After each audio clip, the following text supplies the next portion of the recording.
Welcome to Talk Commerce, the podcast where we unpack the world of e-commerce and online marketing. I'm Brent Peterson, and each week we bring you the latest insights and strategies to help your business thrive online. Talk Commerce is produced and supported by ContentBasis.io. This podcast is my creative outlet and has been going now for 3 years. We are approaching 1,000 downloads every week and growing. If you are new to this podcast, give it a listen or check out the fantastic content on our website. From exploring effective marketing tactics to dissecting the trends shaping the digital marketplace, we've got you covered, and we're here to guide you through the ever-evolving landscape of e-commerce. But we're not just here to talk, we're here to engage. Got thoughts, questions, or you want to hear a really funny joke? I'd love to hear from you.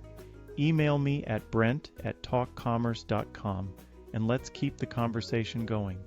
Ready to boost your online presence? Tune in and stay ahead of the curve with Talk Commerce. Don't forget to subscribe for the full experience and share your feedback. You're listening to Talk Commerce. Subscribe and download at talk-commerce.com.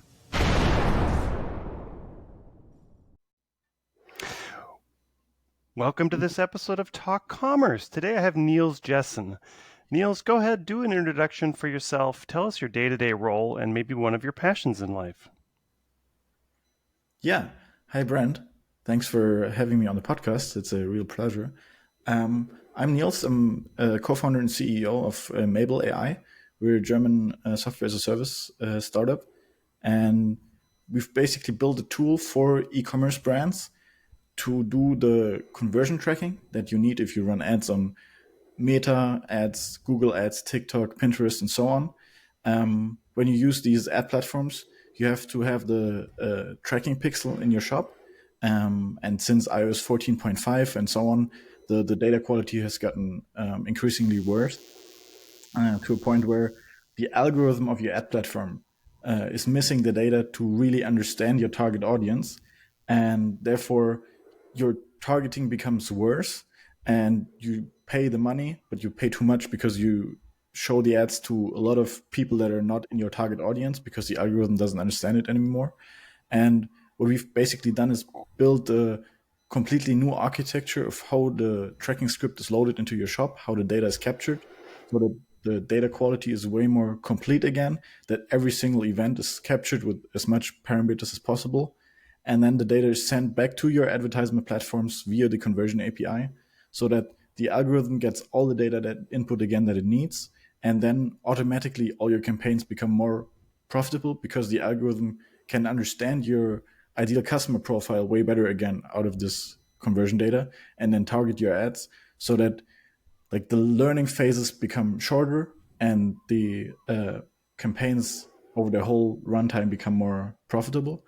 And yeah, like from my background, I'm a mathematician and computer scientist, but like right out of uni, I've started a bunch of startups, learned a lot, then built a consulting company. And out of this consulting company, basically our consulting clients had the same issues in summer of 21 when iOS 14 launched. And then we built a solution for our consulting clients, realized, hey, basically everyone who runs conversion ads needs this. We stopped the consulting company and started Mabel. And so I'd say my biggest passion is basically acceleration. I like fast cars, but I also like taking a good idea and just accelerating and scaling it. That's great. Thank you for that. And you're in Germany, so having a fast car is good because you can actually drive as fast as you want. Yeah, that's so true. Before we get into content and talking about fast cars really quick, I wanted to tell you a joke, and all you have to do is tell me if that joke should be free or if at some point we should charge for it. This is called the Free Joke Project. So I have a joke I'm going to tell you, so just tell me your reaction at the end. Here we go. My dad just texted me. I can't wake up this morning. I feel like a bicycle. Wait, Brent, you were Yes. gone. You said to me you have a joke, and then I couldn't hear you for a bit. All right, we'll do it again. All right, here we Yeah. go. This is the free joke project. Ready? Yeah. My dad texted me this morning. I can't wake up this morning. I feel like a bicycle. Too tired.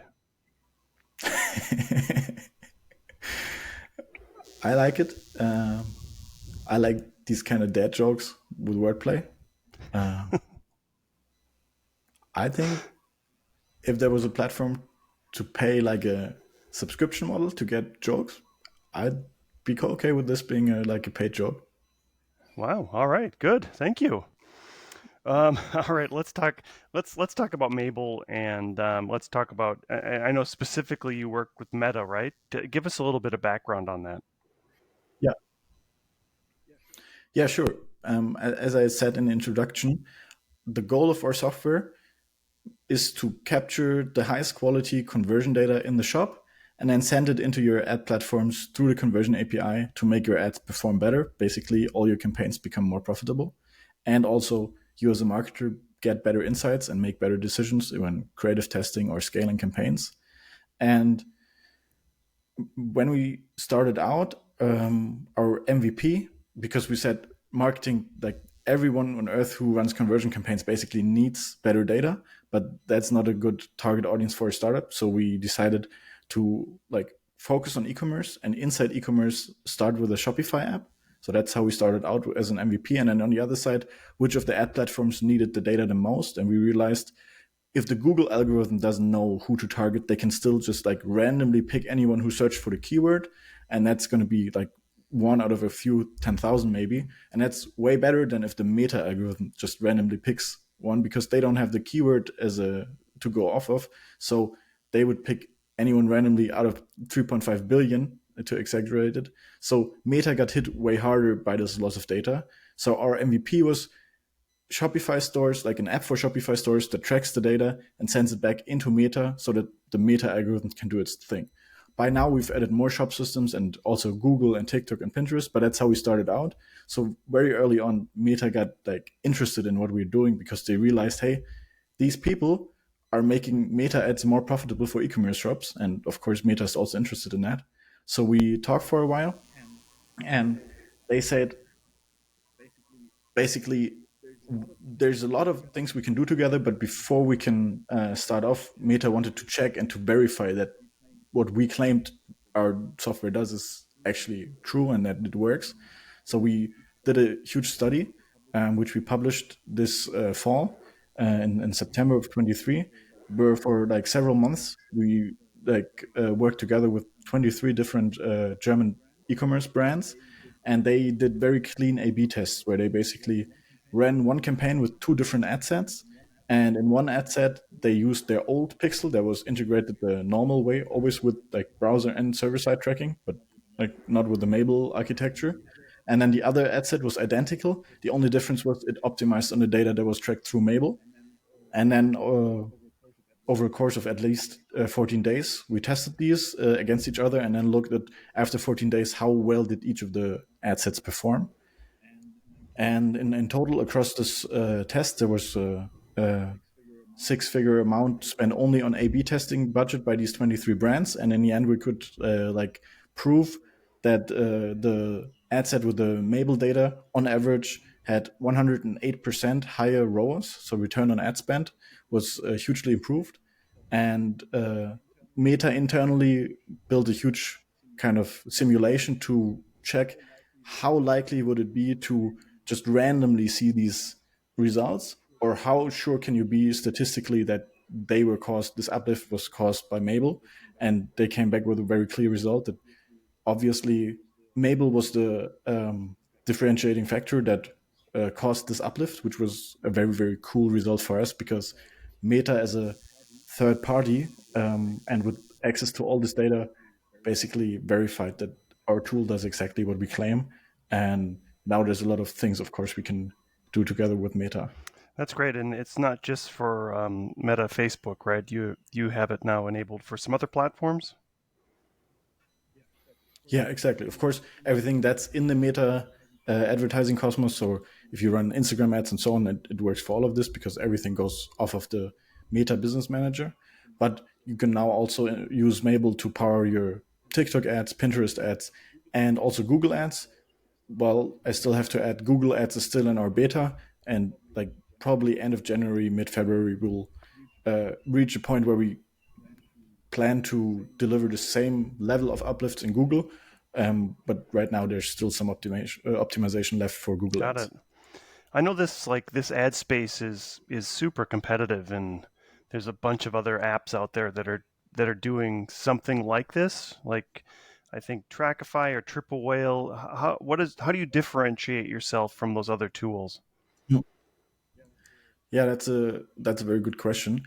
Um, these other tools mainly like they come from the same problem that iOS 14 reduced the data quality, but what they aim to do is give insights back to the marketer. So you as a marketer after iOS 14 and then so on, you lost a lot of like base data for your decisions, like which ad set to scale or which creative performs better than the other. And the route that all these other tools are taking is giving you like a third-party attribution dashboard or like a Chrome extension that lays data over your ad manager, and then they claim with their like third-party attribution logic they can tell you which ad set to scale and which to shut down. But the advertising platform itself, like Meta, Google, and so on, they don't ever like get any of the data that these third-party tools basically show you as a marketer. So the only chance for an uplift is if you take their insights and then make better decisions. While Mabel is taking a different approach that not so many tools or basically no other tools go that way, where our goal is to basically really give the best possible raw input data, the raw conversion data back to your ad platform, so that then the attribution logic inside of your ad platform works better again. So you don't need a third-party dashboard to look at your data. You can just like trust the data that is in your ad account again and make your decisions based off of these insights that Meta and Google show you. And then on top of that, the algorithm also gets the better data. And even if you make the exact same decisions as before, your ads will still become more profitable when you use Mabel, just because the algorithm itself and the like automatic targeting optimization, they start working better again.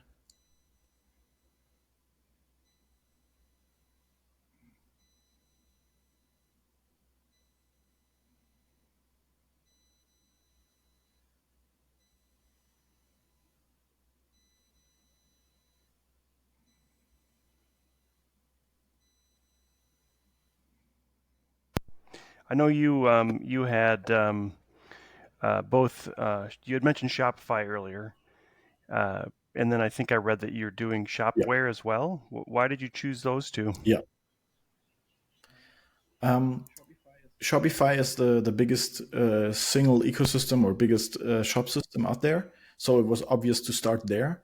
Also, we've seen that a lot of more startups and newer e-commerce brands are on Shopify, where they rely a lot on single channels like Meta ads or Google ads as their main source for new customers, where they don't have a huge brand yet. So for them, the relevance of our tool was very high, and we could often talk to like the founder or head of marketing easily and have very short sales cycles where we learned a lot very quickly. And now we're progressively targeting bigger clients and bigger brands. And as we already discussed, we're like a German brand, and or where we started was a lot in the German, Austria, Switzerland, and then Europe region. Now we're expanding also to the US, to UK, and so on.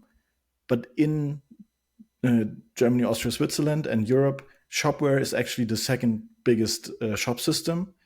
So that was the logical next move. But we're also currently already developing integrations for WooCommerce, for Magento, and then the goal is also to like offer a custom SDK so that you can basically integrate it into any shop, even if it doesn't like build on one of these shop systems, but it's just custom built by your developers. I know that some of this problems or some of the data problems have come out of data compliance and also the iOS, the different changes that are happening on Google and Apple. How does this work within that realm, and how can it help? I guess, what is it for a consumer, and then how can it really help a merchant? So, especially in the EU, there's the GDPR, which is like the data protection regulation, which says every website has to collect tracking consent first. So if you enter an online shop or any website in the EU, it will always like give you this pop-up where you can click either yes or no. Yes, I accept like my data to be used, or no, I don't want my data to be used. And that's a purely legal thing. So if someone clicks no, I don't want my data to be used, then there's nothing we as a tool can do because it's a legal decision. But if the customer says yes, I allow tracking, then there's the next hurdle where are you technically able to track them? You're like legally allowed now, but can you track them? And what Apple did with iOS 14 and 14.5, and now with iOS 17, they became more hurdles, is they try to technically block you from doing this because iOS, like Apple says, it's in the name of data privacy of their customers, which like the customer, at least in the EU, already has the option to say no, I don't want it. So that doesn't make so much sense.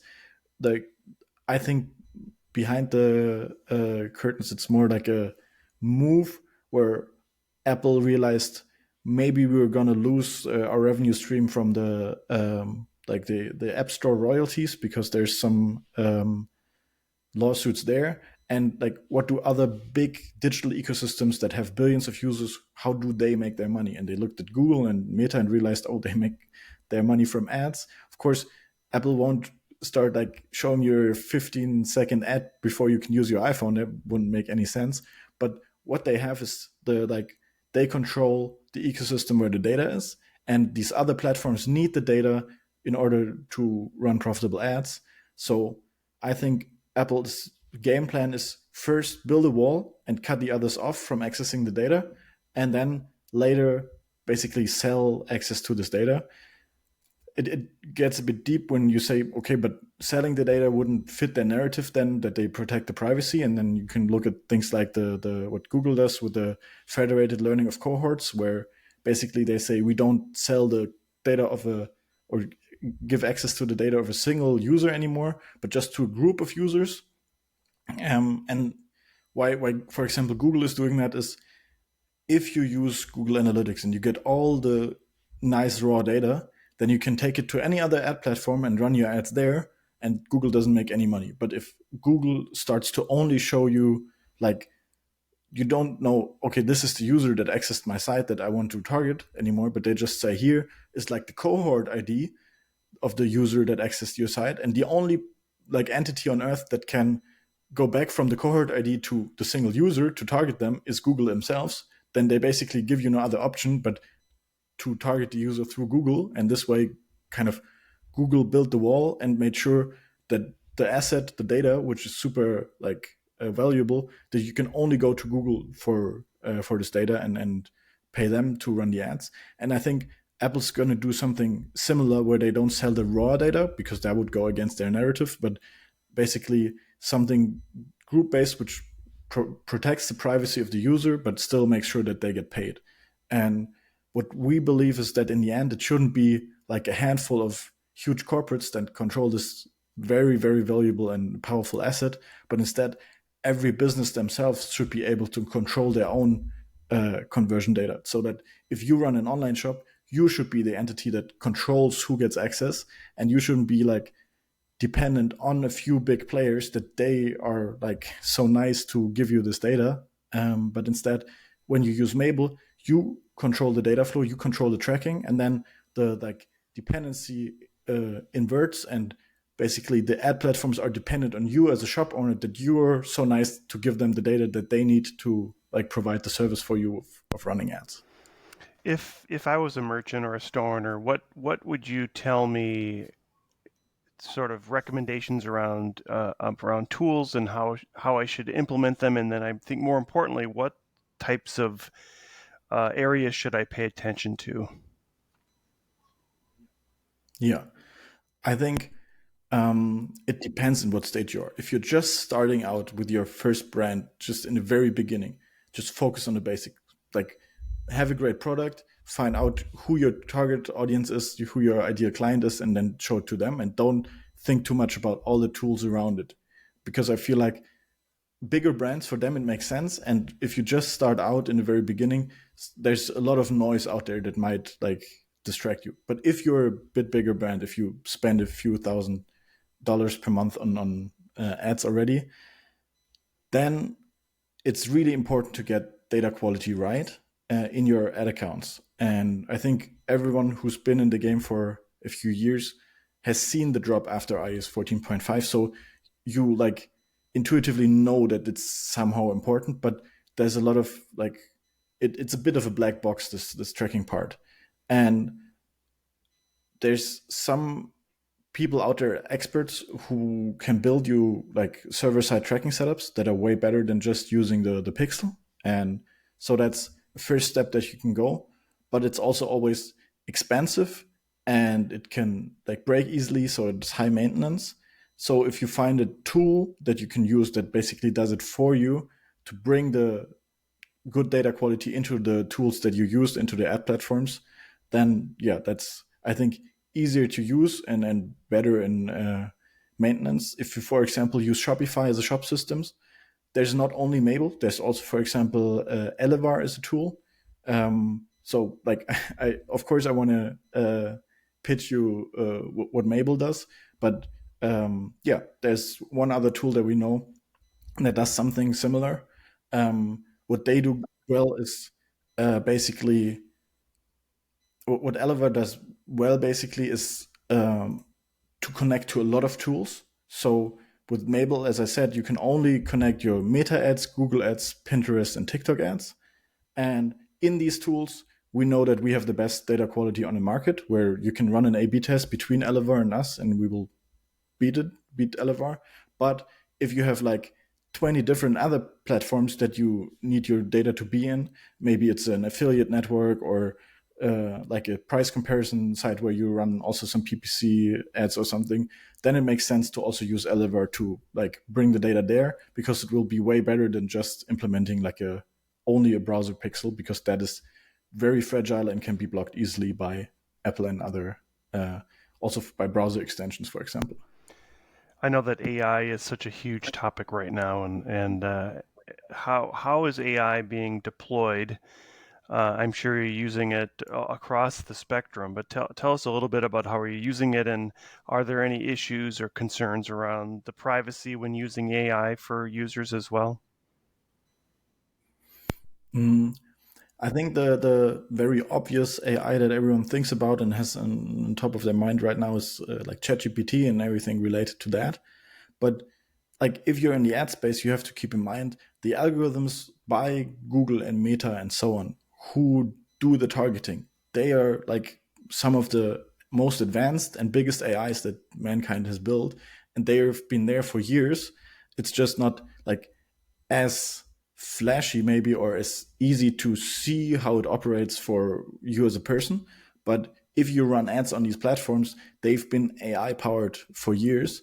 And just like ChatGPT and any other AI, these AIs are only as good as the data that they are fed for learning.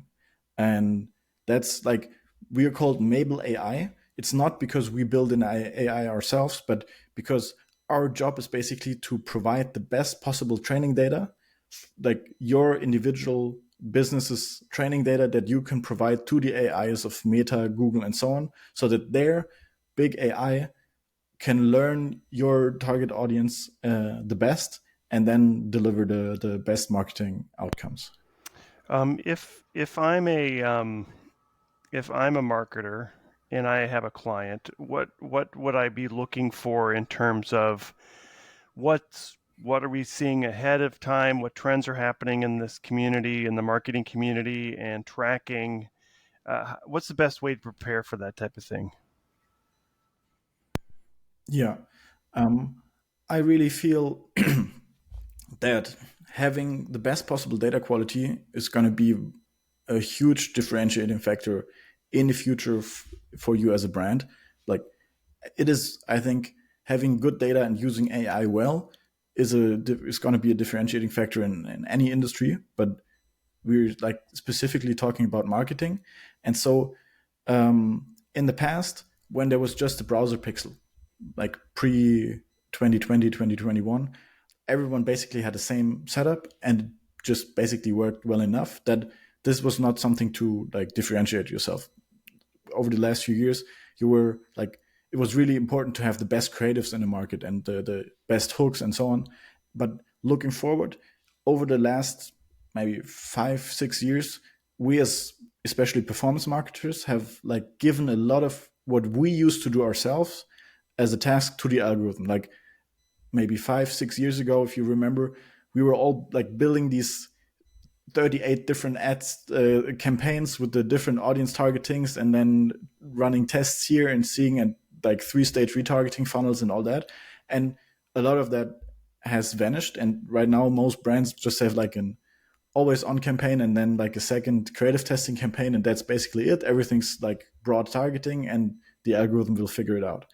And this trend makes a lot of sense because now we focus more on the marketing message instead of like some like abstract settings in some dashboard.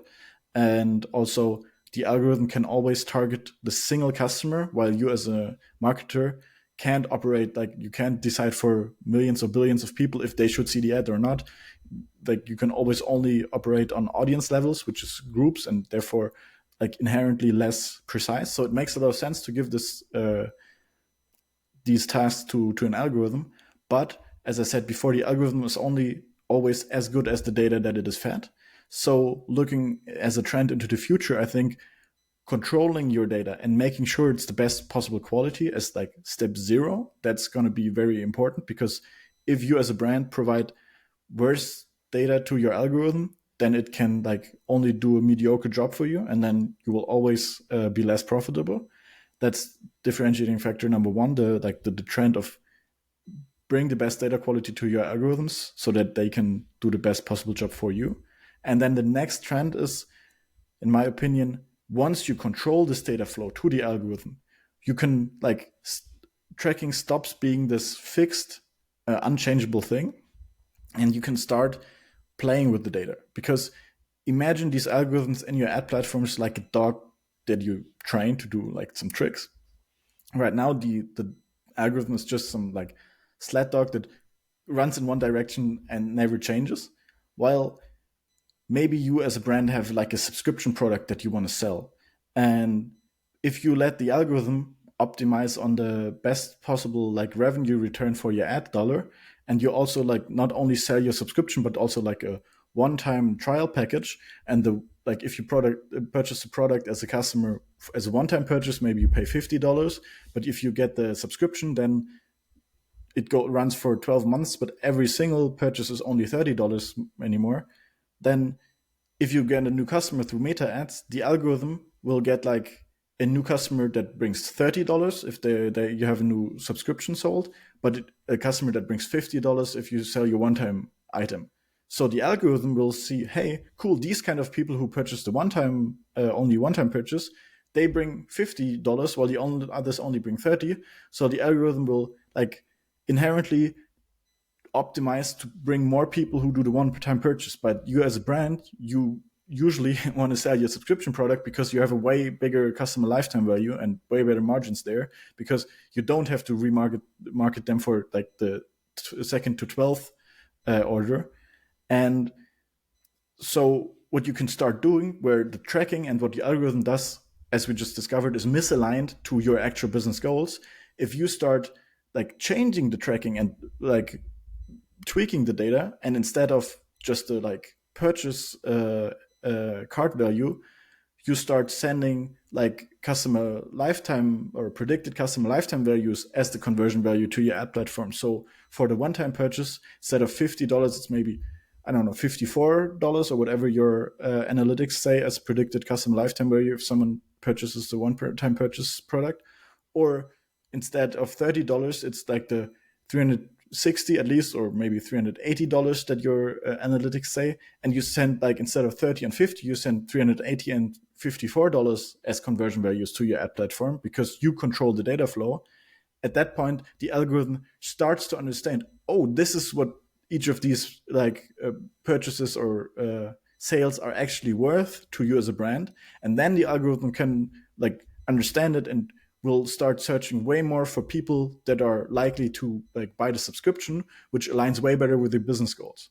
So I think controlling this data flow and actually proactively using this to tell the algorithm what you want. Basically, you control, if you look back at this algorithm as training a dog, you control whenever it gets a treat and how big this treat is, and in which case it gets the treat and which it doesn't. You can basically train it to do exactly what you want. And this is going to be super powerful over the next 2 to 3 years, specifically training your ad account, your algorithm to do exactly what you want with your individual business goals for your brand. Wow, that's incredible. So I just want to go back and just briefly talk about the algorithm and AI and how AI is such a thing, and that I like what you said, that it's been around forever, right? And now it's only getting better now. What is it that is so impactful about maybe this, what you talked about, the new customers versus how other platforms will convert those customers? Does it make it a game changer, say, for merchants that are really targeted at Facebook? Yeah, I think for each of your ad platforms that you use, it's important to understand where in your customer journey, does this play the biggest role? For example, for a lot of brands that are use Mabel, they see meta ads or especially also TikTok ads, all of the social performance ads, a lot of as a new customer channel, like a channel to drive new customer growth. Whereas Google is usually somewhere in the middle of the funnel, or to convert users that already very much know about the product and then just want to purchase it, but not so much the discovery phase. And then your email marketing campaigns are a lot to drive retention and then get business from your previously existing customers and so on. But if you generally run meta ads, the AI in meta, they don't know that. They just as I said, it depends on what treats they get. And if you optimize for purchases, they just, the dog gets a treat for any purchase that happens. So if you have a campaign that has 2 ad sets, one of the ad sets generates, I don't know, 120 sales, generated 120 sales in the last week, and the other ad set generated 180 sales in the last week. Then you would say the one that generated 180 sales is probably the better converting one, that you should put more budget into, that the algorithm is going to show more and so on. But if your goal for Meta specifically is to use it as a channel that drives new customers, maybe if you had the info, that you would know that out of the 120 that the one ad set generated, maybe 90 of them, so 3/4, were actually new customers, while out of the 180 purchases that the other ad set generated, maybe only 30, so 1/6 out of them were new customers, and the rest, that 150 remaining purchases, were by existing customers. And if you don't know that, you might scale the wrong ad set for what you actually want this specific AI to do and what you want this platform to do in your customer journey. And so, for example, with Mabel, we've just launched the feature before Black Friday, where it allows you, when we track in a purchase order in your shop, we will not only send the purchase event to your ad platforms, but we will start querying the backend API of your shop and basically get the whole list of historical orders that this customer ID has ever done. And if there's any orders in this list, we'll immediately know, oh, this is a returning existing customer. But if this list of previous orders by the same customer ID is empty, then we know, oh, this is a new purchase, this is a new customer that purchases in your shop for the first time. And when we realize this is a first time new customer, then we send an additional event to Meta and so on that says new customer purchase. And through this feature, suddenly your algorithm in your ad account gets this info also. So you as a marketer can start seeing this in your campaign view, where you see the different ad sets. In the results tab, you will see, oh, out of the 120, this ad set generated 90 new customers, and the other only 30 out of 180. So if I want my meta ads, for example, to drive new customers, I should scale the one that cost the 90 new customers. So this is the first thing that you will see. But even more importantly, your algorithm also gets this information. So if you, as a campaign goal, when creating a new campaign, instead of selecting purchase as the campaign goal, you select new customer purchase, which now is fed into your pixel, into your ad account through Mabel, then the algorithm starts only getting a treat when they actually cause a new customer purchase. So if they find someone new who's not previously purchased. And this is, as I said, controlling the treats that you give to the AI with the reinforcement learning. What is a good thing? When does the algorithm get a treat and can feel good and see, okay, I want to do more of these. And if you, for example, say you only get a treat when you bring me a completely new customer, this is how you kind of teach and train your meta ad account to fulfill exactly the role that you want it to be, which is a channel that drives new customers first. Because you can reactivate your existing customer through email, which doesn't cost you anything. While if you show meta ads to your existing customers, that's way too expensive to reactivate them. That's an interesting overview. So last question for you. You had mentioned that Shopify is a good target because there are a lot of smaller shops. Do you have a sort of a minimum size that you would recommend as a store owner, maybe in either ad spend or revenue? Let's just say for ad spend, is there? Sorry, I don't. Can you repeat the question? I just heard. Do you have a minute? And then you were gone. Sorry. As a merchant, is there a spend amount that makes it a good platform to use? Maybe either ad spend or even revenue. Mm-hmm. Yeah, absolutely. I'd say if you spend less than $1,000 to $2,000 per month on your performance channels, then, as I said in the beginning, first focus on finding the right match between a good product and your ideal customer. Once you spend more than $2,000 per month on your ads, that's when it starts to matter and to have the better data. And that's already when you spend $2,000 per month on meta ads or Google ads and you start using Mabel, that's already when the performance uplift that you get automatically from the better data will automatically pay for the cost that the additional cost that Mabel brings you. So it's already basically a no-brainer, because the increase in revenue that you get back from your ad spend already covers the cost for the tool. Got it. Good. Jens, it's been a great conversation. We've gone through quite a bit of time here. As I close out the podcast, I give my guests a chance to do a shameless plug about anything. What would you like to plug today? Yeah, I mean, obviously, I'm going to plug our own software. So if you have a Shopify store or a Shopware store, then head over to Mabel.ai. Just book a demo call. It's completely free. And then you can also talk to our team. And if you run any ads, it will always make sense. You get a full free month of testing. You can just install it as an app into your shop, connect it to your ad account, create a new pixel. So none of your existing campaigns, none of your existing tracking is affected in any way. You can just test it out, run an A/B test like we do with almost all of our brands. You will just see within the month exactly how much uplift you can generate with better data.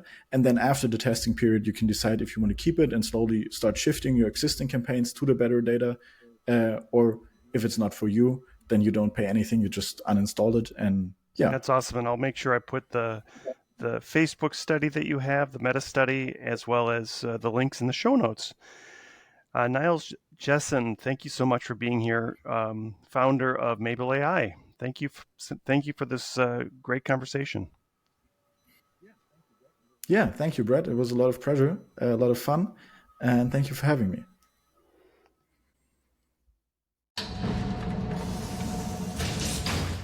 Talk Commerce is a production of Content Basis, LLC. For more creative content, go to contentbasis.io.